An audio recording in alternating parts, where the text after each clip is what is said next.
चलिए, good afternoon to all of you. After a long time, sorry for that कि मैं बहुत दिनों से गैप कर गया था, कोई वीडियो अपलोड नहीं कर पा रहा था क्योंकि कुछ मैरिज सेरेमनी थी हमारे रिलेटिव के यहाँ, तो वहाँ मुझे जाना पड़ा था। ठीक है, और मेरा कुछ अपना पर्सनल भी वर्क था, लेकिन मैं अब कोशिश करूँगा कि आज के बाद मैं पर डे वन वीडियो आप लोग को अपलोड कराता जाऊँ। और ये एक बहुत अच्छी खबर भी आप लोगों को मिल चुकी होगी। आप सब जान गए होंगे कि आप लोगों का जो बोर्ड एग्जामिनेशंस का डेट है 26 अप्रैल हो गया, तो आप लोग के पास अब टाइम है ताकि जो है शुरू से रिवाइज कर सकते हैं उस चीज़ को, राइट। तो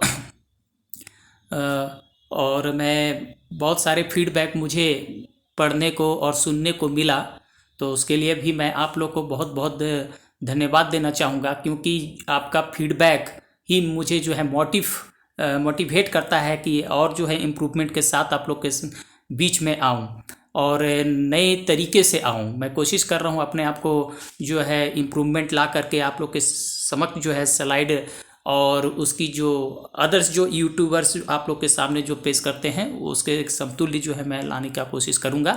चलिए, फिलहाल मैं ज़्यादा नहीं बोलूँगा और वीडियो भी अब से मैं लंबा नहीं दूंगा, कोशिश करूंगा कि 25 to 30 मिनट्स का हो। और ये मेरा प्रयास भी रहेगा कि जो भी मैं टॉपिक पढ़ाऊँगा 15 मिनट्स का जो टॉपिक्स रहेंगे और फिर जो है 5-10 मिनट उस जो टॉपिक होगा उस पर बेस्ड MCQ या शॉर्ट क्वेश्चंस हम लोग डिस्कस कर लेंगे, ताकि आप लोग को ये समझ में आ जाए कि आपने चैप्टर्स को कितना अच्छी तरीके से समझा है, राइट। चलिए, और आज हम लोग देखेंगे उसी सिलसिले को आगे बढ़ाते हुए जो मैं चैप्टर शुरू किया था पॉलिटिकल पार्टीज़। तो पॉलिटिकल पार्टीज़ आप लोग समझ चुके होंगे, चूँकि पॉलिटिकल पार्टी क्या होती है, किसके कितने टाइप के होते हैं, है ना। तो वो सब आपने सीख चुका है। मैंने 2 वीडियो ऑलरेडी इस पर अपलोड कर चुका हूँ। अब उस सिलसिले को आगे बढ़ाते हुए आज हमारा टॉपिक जिस तरह से आप देख चुके होंगे कि how many party should we have. अब हम लोगों के पास एक क्वेश्चन यहाँ मार्क्स दिया हुआ है कि हम लोगों के पास कितनी सारी पार्टियां होनी चाहिए। तो इससे पहले मैं बता दूं, आगे बढ़ूं तो आप लोग को बता देना चाहूँगा कि जितने भी वर्ल्ड में कंट्रीज़ हैं, ठीक है, सारी कंट्री का अपना जियोग्राफिकल कंडीशंस, वहाँ का ट्रेडिशंस, वहाँ का कल्चर, वहाँ का language, each and everything is different, सभी कुछ अलग अलग हैं। तो उस बेस्ड होता है कंडीशंस यहाँ पर लागू होती है, वहाँ पर कंडीशंस लागू होती है कि वहाँ की सोसाइटी, वहाँ की कल्चर कैसी है, उस पर बेस्ड जो है पार्टी फॉर्मेशंस होती है, राइट। तो हम लोग देखेंगे कि जो वर्ल्ड में जो है तो कितने टाइप का पार्टीज हैं। तो यहाँ तो बात समझ में आ गई, ठीक है। तो सपोज कर लीजिए कि आप यहाँ पर देखेंगे, हम लोग क्या देखेंगे कि वर्ल्ड में जो है 1 पार्टी सिस्टम, 2 पार्टी सिस्टम और मल्टी पार्टी सिस्टम्स आती है, राइट। तो कोई भी आप सपोज कर लीजिए, एक एग्जांपल के तहत मैं आपको बताना चाहूँगा कि आप एक पार्टी में जाते हो और वहाँ खा करके आते हो और अपने दोस्तों के साथ या रिलेटिव के साथ, जो भी पेरेंट्स के साथ अपने शेयर करते हो, यार खाने में मज़ा आ गया, बहुत अच्छी व्यवस्था थी, बहुत प्रसन्न होकर के आते हो। और फिर दूसरी पार्टी में अगर फिर किसी दिन जाना होता रहता है, वहाँ पर भी जाते हो, खा करके आते हो, यार बेकार लगा। तो ये बेकार और अच्छा आपने किस चीज़ पर डिसाइड किया? वो डिसाइड किया वहाँ के पार्टी के अरेंजमेंट पे, वहाँ के जो भी एकोमोडेशंस थी उसके बेस्ड पे, इसी बेस्ड पर ना आपने उसको रैंकिंग दी गुड और बैड की। तो इसी तरह हमारे पॉलिटिक्स के क्षेत्र में, राजनीति के क्षेत्र में भी जो है हम लोग रैंकिंग देंगे, एक सिस्टम डेवलप करेंगे, उसी सिस्टम के आधार पर हम लोग पॉलिटिकल पार्टीज को हम लोग कहेंगे कि 1 पार्टी सिस्टम है, 2 पार्टी सिस्टम है और मल्टी पार्टी सिस्टम है। तो आइए जानेंगे कि उस सिस्टम क्या है जिसके बेस्ड पर हम उस पॉलिटिकल पार्टी को नाम दे रहे हैं 1 पॉलिटिकल पार्टीज, 2 पॉलिटिकल पार्टीज और मल्टी पॉलिटिकल पार्टीज, राइट। तो और चलो हम लोग देख लेते हैं कि 1 पार्टी सिस्टम क्या होता है, उसके बाद आगे हम लोग चर्चा करेंगे, ठीक है। तो 1 पार्टी सिस्टम क्या होती है कि एक कंट्री में सिर्फ एक ही पार्टी होगी और वही पार्टी जो है पूरा कंट्रोल करती है वहाँ के पॉलिसीज और प्रोग्राम्स को, यानी उस कंट्री के जितने भी सिटीजन्स है एक ही पार्टी को चॉइस करेंगे। सपोज कर लो ये एक पार्टी है और इसी पार्टी में मान लो कि बहुत सारे जो है 3-4 जो है आपका लीडर्स खड़े हैं। इसी 3-4 लीडर्स को आपको किसी एक को वोटिंग करनी है और वो जीत करके आती है तो आप लोगों का काम करता है। ठीक है, तो ये हो गया वन पार्टी सिस्टम। तो एग्जाम्पल मैं दे दूं, ये चाइना में वन पार्टी सिस्टम है। कहाँ पर है? चाइना में। जो कम्युनिस्ट पार्टी है वहाँ पर एक ही पार्टी है, कम्युनिस्ट पार्टी, जो सारे को कंट्रोल करती है। इसी कम्युनिस्ट पार्टी से कई सारे लीडर्स आते हैं और उसको आपको चूज करना है। तो इसका डिमेरिट्स और मेरिट्स दोनों मैं बताऊंगा। फिलहाल अभी मैं पॉलिटिकल पार्टीज वन सिस्टम बता रहा हूँ कि वन पॉलिटिकल पार्टीज होता क्या है। ठीक है, तो थोड़ा सा दिमाग में आपका आ ही हो गया होगा, क्योंकि हिस्ट्री भी पढ़े होगी। तो वहाँ मोनार्की है, वन फॉर्म ऑफ गवर्नमेंट होता था, तो किस तरह का वहाँ पर सोसाइटी, किस तरह के पीपल लोग प्रॉब्लम्स फेस करते थे। तो अब आपको थोड़ा सा आइडिया मिल जाएगी कि इस पार्टी सिस्टम से भी वहाँ पर क्या प्रॉब्लम जनता को झेलनी पड़ रही होगी। तो चाइना भी आज रिपोर्ट निकालोगे कि वहाँ चाइना भी त्रस्त हैं इस कम्युनिस्ट पार्टी से, और वहाँ भी डिमांड हो रही है कि भाई हमको भी डेमोक्रेसी जिस तरह से इंडिया में है उस तरह से हम लोग को भी लागू होना चाहिए। तो खैर उस पर अलग से वीडियो मैं बना दूंगा, अगर चाहोगे तो कमेंट करना, कि चाइना पर विशेष करके मैं बता दूंगा। ठीक है, वहाँ की कंडीशंस क्या है। लेकिन अभी मेरी फोकस है इस चैप्टर में कि जो टू दी पॉइंट आप लोग को बताता चला जाऊं ताकि वीडियो लंबी ना हो। ठीक है, चलिए अब हम लोग देखेंगे सेकेंड पार्टी सिस्टम क्या होता है, वो हम लोग देखेंगे, यानी टू पॉलिटिकल पार्टी सिस्टम हम लोग देखेंगे। तो एक ऐसी कंट्री होगी कि जिस कंट्री में बहुत सारे छोटे छोटे पार्टीज होंगे, लेकिन मेनली 2 पार्टी होंगे जो आपस में कॉन्टेस्ट करते हैं और जीत करके गवर्नमेंट बनाती है। ये लार्ज पार्टी होती है, ऐसे तो छोटी छोटी होती है, उनकी कंट्रीब्यूशंस उतने नहीं होती। ये भी सीट जीतते हैं, ये भी सीट जीतते हैं, इनको भी वोटिंग मिलती है, लेकिन ये गवर्नमेंट बनाने की स्थिति में नहीं होती है। मेन कॉन्टेस्ट होता है सिर्फ ये और ये में 2 मेन लार्ज पार्टी में वहाँ पर कॉन्टेस्ट होती है, और जो जीत करके आते हैं वो गवर्नमेंट बनाते हैं। तो बोलोगे कि सर एग्जाम्पल दे दीजिए, तो एग्जाम्पल मैं दे देता हूँ आपका यूएसए में है और यूके में है। ठीक है, यूएसए में भी रिपब्लिकन पार्टी और डेमोक्रेटिक पार्टी है। वहां पर जो है यही 2 मेन पार्टी में टक्कर होती है। जब भी एक वहां पर देखोगे कि अभी बड़ी पार्टी चल चुकी है यूएसए में, अभी हाल में जो है ट्रम्प डोनाल्ड जो है हार गए थे, और फिर जो है डेमोक्रेटिक पार्टी के ठीक है, और अभी जो बाइडेन आगे हैं, है ना, वो जीत करके आए हैं। तो रिपब्लिकन और डेमोक्रेटिक हमेशा रिप्लेस होते रहते हैं। यूके में भी 2 पार्टी है। 2 पार्टी कौन कौन सी है वहाँ पर? एक लेबर पार्टी है और कंजर्वेटिव पार्टी। यही दोनों जो है आपस में कॉन्टेस्ट करते हैं और गवर्नमेंट बनाती है। तो पूरे डिटेलिंग हम नहीं जाएंगे, ठीक है, बाद में बता रहा हूँ क्योंकि ये वीडियो लंबी हो सकती है। और थर्ड पार्टी क्या होती है, जो है आप देखे होंगे मल्टी पार्टी सिस्टम। ठीक है, तो मल्टी पार्टी सिस्टम अब तो थोड़ा सा आइडिया मिल गई होगी कि मल्टी का मतलब सर बहुत सारी पार्टियां मिल करके बनाई होगी। यस, यू आर करेक्ट, जो आप सोच रहे हो। तो मल्टी पार्टी सिस्टम में क्या होती है, 2 या 2 से अधिक बहुत बड़ी बड़ी पार्टियां आकर के कॉन्टेस्ट करती है, और कॉन्टेस्ट करके जो है गवर्नमेंट बनाती है। यही मान लो कि ABCDE पार्टी है। यहाँ पर आपके समक्ष में 5 पार्टियां दिख रही है जो स्लाइड में।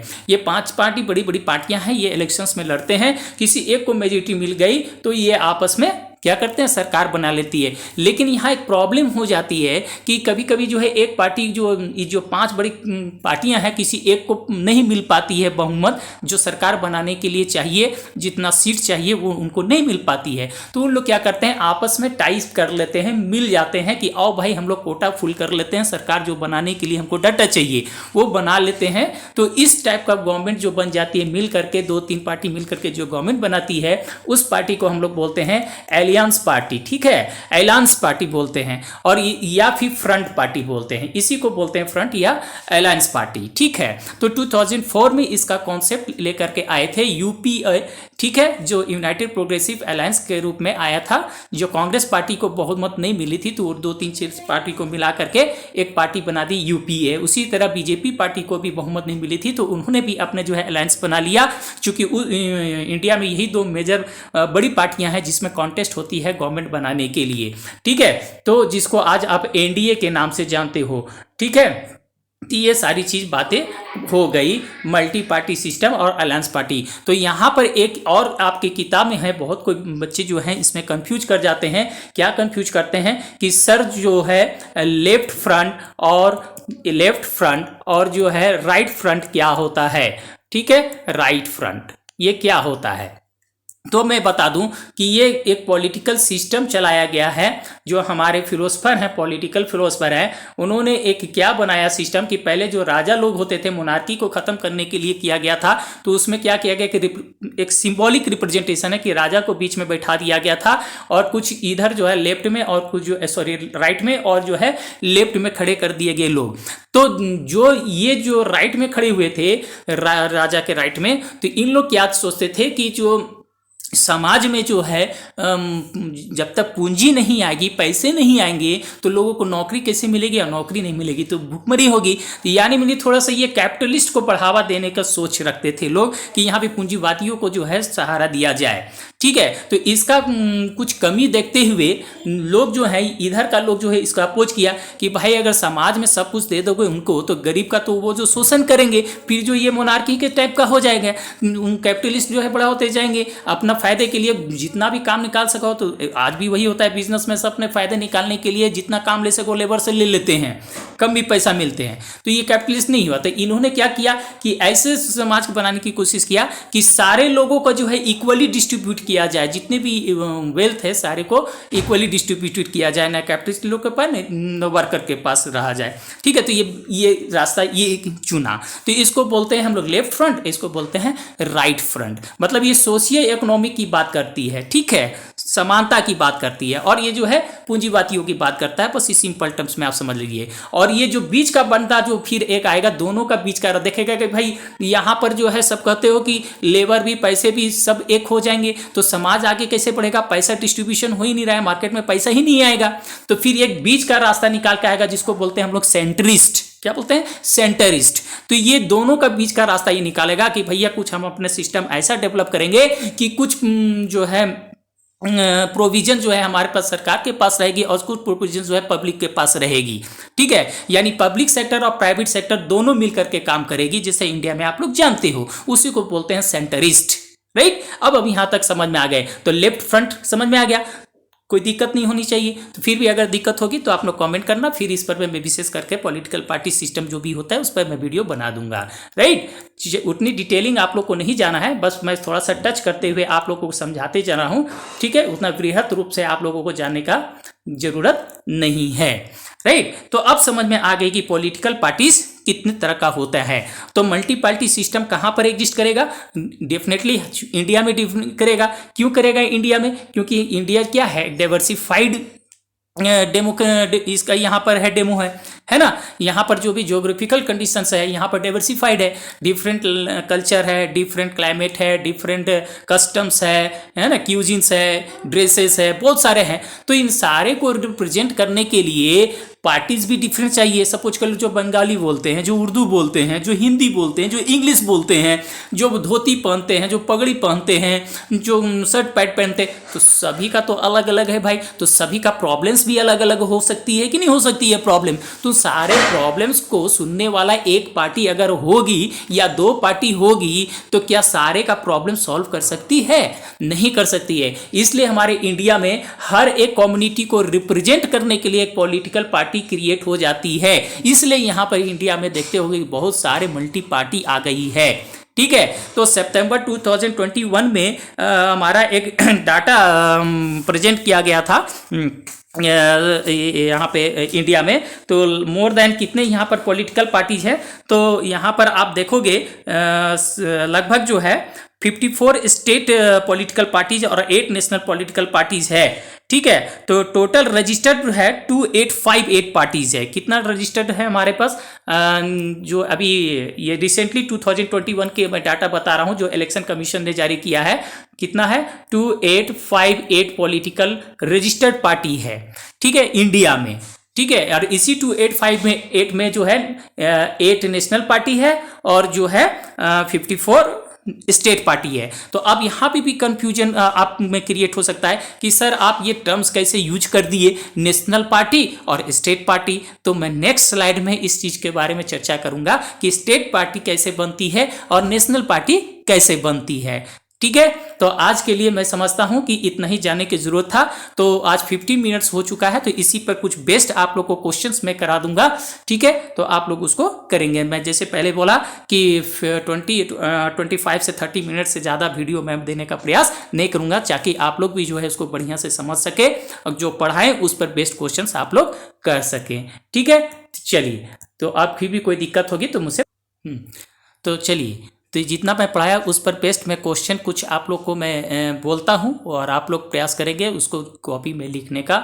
ठीक है, तो क्वेश्चन है कि वन पार्टी सिस्टम का क्या फ़ायदा है, क्या एडवांटेजेस है और क्या उसका नुकसान है या डिमेरिट्स है। ठीक है, आप लोग लिखने का प्रयास करेंगे। तो अब बोलोगे कि सर आपने तो बताया ही नहीं, तो चलो थोड़ा सा मैं बता देता हूँ, उसके बाद फिर भी बता देता हूँ। वन पार्टी सिस्टम का क्या हो सकता है नुकसान, कि ये जो डेमोक्रेसी के लिए अच्छी बात नहीं है, क्योंकि पीपुल्स के पास, वोटर्स के पास आपने चॉइस छोड़ा ही नहीं है, कोई ऑप्शन छोड़ा ही नहीं है। यहाँ पर दो अगर पार्टी होती है तब तो वहाँ पर ऑप्शंस होते हैं कि भाई इसको दूँ कि इसको दूँ, अगर ये खराब काम कर रहा है तो इसको चांस दूंगा, इसकी खराब करेगा तो इसको चांस दूंगा। तो मतलब मेरे पास, पीपुल्स के पास चॉइसेस हैं पार्टी को चेंज करने के लिए, राइट। लेकिन अगर एक ही पार्टी होगी तो हमको तो मजबूरन जो है, अरे आदमी तो घर का मेंबर है, ठीक है, इस मेंबर को नहीं दिया, इस मेंबर को दिया, इस मेंबर को, लेकिन घर तो एक ही है ना। तो जो पॉलिसीज इस पार्टी की जो है प्रोग्राम से वो तो वही काम करेगा। तो फिर सुधार, जो रिफॉर्म्स या जो पॉलिसी को चेंज करने की बात कही थी लोगों ने, वो तो फिर चेंज नहीं करेंगे लीडर्स लोग, क्योंकि पार्टी से बंधे हुए हैं। पार्टी का जो भी पॉलिसीज प्रोग्राम्स होता है उसी के तहत जो है मेंबर्स काम करते हैं। मैंने फर्स्ट वीडियो में बनाया था, इसको बताया था, है ना। तो कुछ पॉलिसीज और प्रोग्राम्स होता है जो उस मेंबर्स को एडॉप्ट करना पड़ता है। तो यहाँ पर कोई फेयर, यहाँ पर क्या होता है, चीटिंग हो सकती है, चांसेस जो है यहाँ पर डेमोक्रेसी के लिए ये खतरा बन सकता है। जिस तरह से चाइना में आज वहां पर गृह युद्ध की समस्या बन रही है, ठीक है, वहां पर लोग जो हैं मांग कर रहे हैं कि उनको भी कुछ जो है फ्रीडम मिलनी चाहिए डेमोक्रेसी में। जैसे ऑल ओवर द वर्ल्ड में, जो rest part of the world में डेमोक्रेसी एग्जिस्ट कर रहा है, उस टाइप का जो है हम लोग को भी फ्रीडम मिल रही है। लेकिन वहाँ का गवर्नमेंट जो उन की जनता की आवाज़ को दबा दे रही है, ठीक है, उनको हाईलाइट नहीं होने दे रहा है कि भाई जनता क्या चाहती है। तो एक पार्टी सिस्टम है, तो कोई दूसरी पार्टी आती तब तो उसकी आवाज़ करते, लेकिन सारे पार्टी को उसने बैंड करके रखा है। जिस तरह से हम लोग हिस्ट्री और जिसमें देखा था कि सबको बैंड करके रखा था, तो किसी में साहस वैसी नहीं है ना। दलाई लामा आप देखोगे कि वहां के लड़ाई के लिए लड़े थे, बेचारे इंडिया में आए, शरण मांगे कि भैया हमको शरण दे दीजिए, उनको शरण दिया गया था, है ना। इसीलिए चाइना बौखलाते रहता है कि भैया जो है उसको पकड़ के लाओ, इंडिया को तंग करो, है ना। तो जिस दिन दलाई लामा जो है वहां पर अगर चले गए, और दलाई लामा के लिए क्या है, चाइना में एंट्री बंद है, चाइना में नहीं जा सकते, जिस दिन जाएंगे वहां पकड़ लिया जाएगा उनको, इसलिए इंडिया उनको शरण दिया है। तो चाइना तो घुस के उनको पकड़ नहीं सकता है इंडिया में, है ना। और यहीं से जो है ये दलाई लामा जो है यहाँ पर प्रयास कर रहे हैं कि वहाँ की जनता की आवाज़ को और रेज कर रहे हैं कि भैया तुम लोग जो है अपने अपने आवाज़ को उठाओ, वहाँ पर डेमोक्रेसी होनी चाहिए, ठीक है। तो ये सिस्टम है वहाँ पर वन पार्टी सिस्टम का। ये डिमेरिट्स है कि जनता को जो विश्वास होती है उस गवर्नमेंट से, वो विश्वास पूरी नहीं हो पाती है। जो भी प्रोग्राम्स एंड पॉलिसीज चेंजेस होना चाहिए वो नहीं हो सकता है, ठीक है। तो वहाँ पर क्या हो सकता है, चीटिंग हो सकता है, माल प्रैक्टिसेस हो सकती है ना, फ्रीडम कम किया जा सकता है, ये सारी डिमेरिट्स उसकी है। तो वन पार्टी सिस्टम आज के डेट में किसी भी डेमोक्रेसी के लिए अच्छा नहीं है, राइट। तो अब टू पार्टी सिस्टम का क्या कंडीशंस है वहां भी हम देख लेते हैं। तो ये क्वेश्चंस बन गया यहां पर कि वन पार्टी सिस्टम का डिमेरिट्स क्या है, और ये किस, give one example where this type of party exist. तो आपका आंसर हो जाएगा चाइना, ठीक है। और कौन सी पार्टी वहां है, communist party, CCP, Chinese communist party, right. वो चीज आप लोग दिमाग में रख लीजिएगा, ठीक है। अब दूसरा है टू पार्टी सिस्टम का है। तो टू पार्टी सिस्टम कहां पर एग्जिस्ट करता है, तो एग्जांपल दे दीजिए, give 2 examples of two party system where it exist. तो आपका आंसर हो जाएगा USA एंड UK, ठीक है। तो ये हो गया आंसर आपका, राइट। अब जो है मल्टी पार्टी सिस्टम का क्या क्या एडवांटेजेस है वो बताइए इन इंडियन कॉन्टेक्स्ट में। इंडियन कॉन्टेक्स्ट के रेफरेंस में आपको बताना है कि मल्टी पार्टी सिस्टम का एडवांटेजेस क्या है। तो मैंने जैसे ही बताया था कि इंडिया में क्या है, सोशल और ज्योग्राफिकल डाइवर्सिटी जो है बहुत ही लार्ज है, बहुत ही यहाँ पर डाइवर्सिफाइड है ना, विभिन्नता पाई जाती है यहाँ पर। सामाजिक और जो भौगोलिक रूप से यहाँ पर जो विविधता है वो बहुत ही ज़्यादा है हमारे कंट्री में। और ये 1 और 2 पार्टीज मिल करके इसको एब्जॉर्व करना उनके लिए बहुत ही मुश्किल का काम है। सपोज मैं एग्जांपल के साथ फिर बताना चाहूँगा कि सपोज कर लो कि यहाँ पर पहाड़ है, यहाँ पर बालू है, यहाँ पर फैक्ट्री और नदी बहुत सारी है, तो यहाँ पर जो लोग एग्जिस्ट करेंगे, यहाँ का खाना, यहाँ का पीना, चूंकि इनका जोग्राफिकल कंडीशन उसके हिसाब से वो अपना पहनावा पहनेंगे, खाना भी खाएंगे, बोली भी बोलेंगे।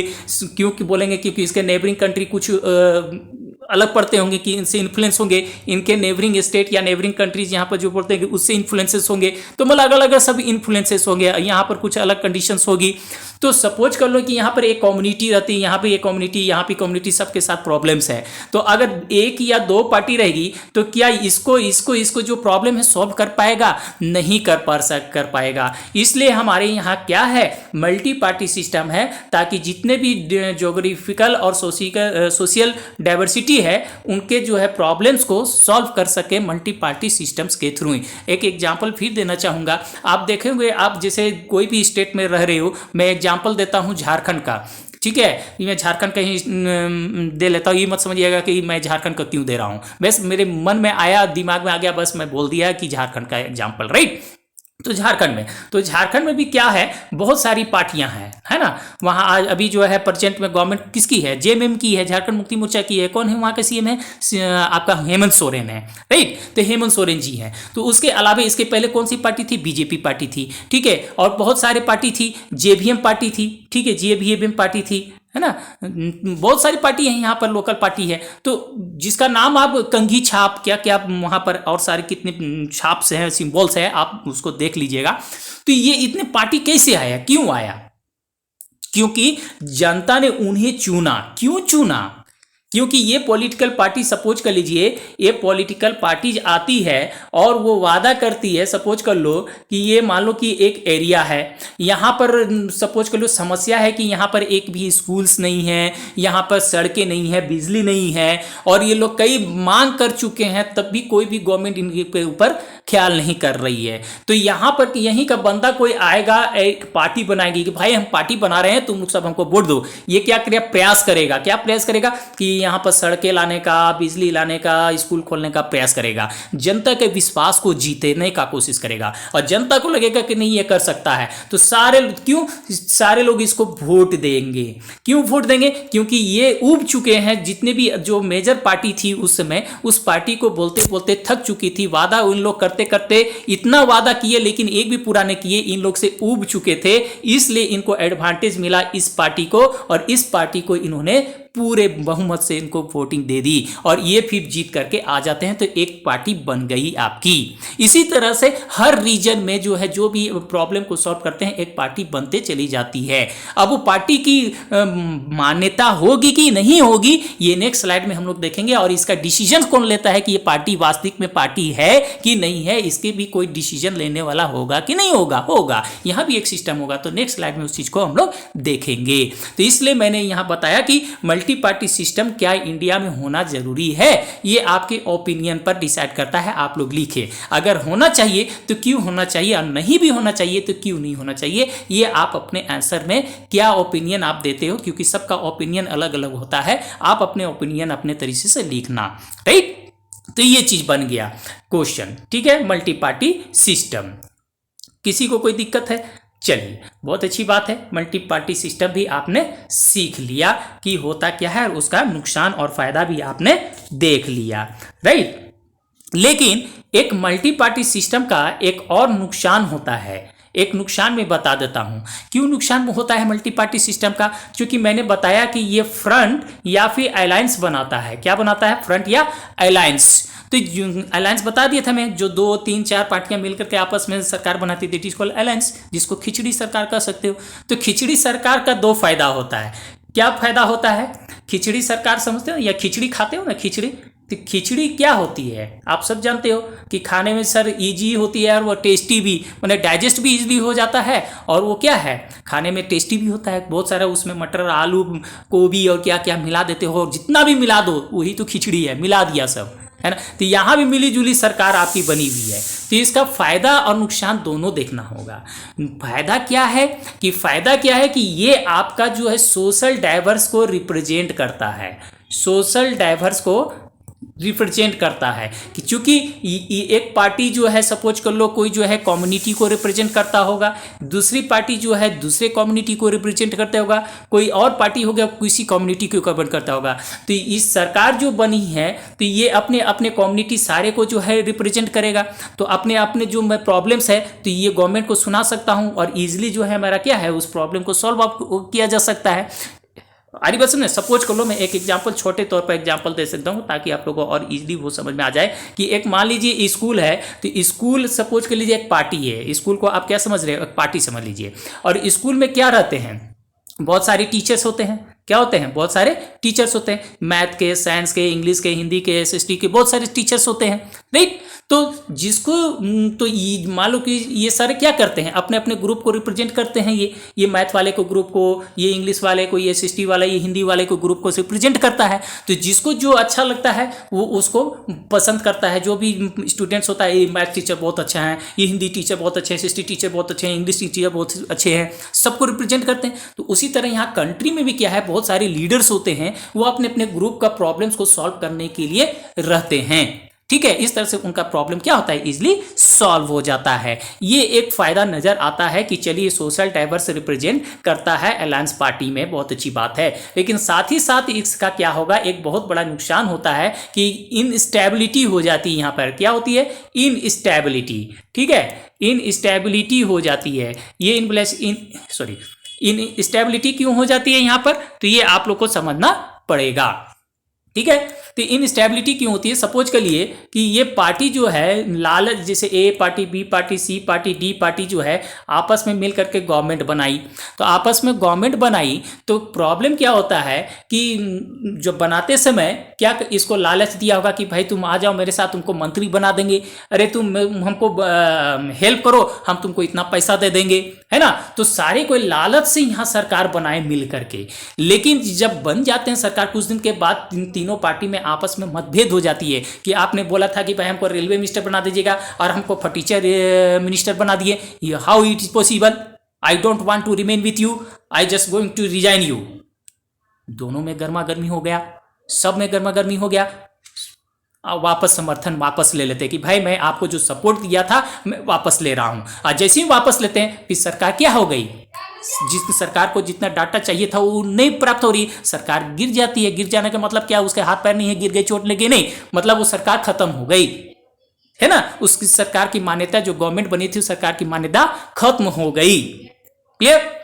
तो ये बहुत बड़े फैक्टर है इनस्टेबिलिटी होने का। और एक एक चुनाव होने में अरबों रुपया खर्चा हो जाता है देश का। वो पैसा किसकी है, हमारी जनता की, टैक्स से ही पैसा आता है। तो ये बहुत बड़ा नुकसान है, ठीक है। इनस्टेबिलिटी अलायंस का ये बहुत बड़ा खतरा है। लेकिन ये आज की डेट में ये भी है कि किसी भी एक पार्टी को बहुमत जुटाने के लिए बहुत ही प्रयास करना पड़ेगा, क्योंकि इतनी सारी पार्टियां हैं कि उस सारे के पक्ष में वोट जो है, एक एग्जांपल के साथ मैं देता हूं ताकि आप लोग को समझ में आ जाए कि एक पार्टी के लिए संभव क्यों नहीं है मेजोरिटी लाना।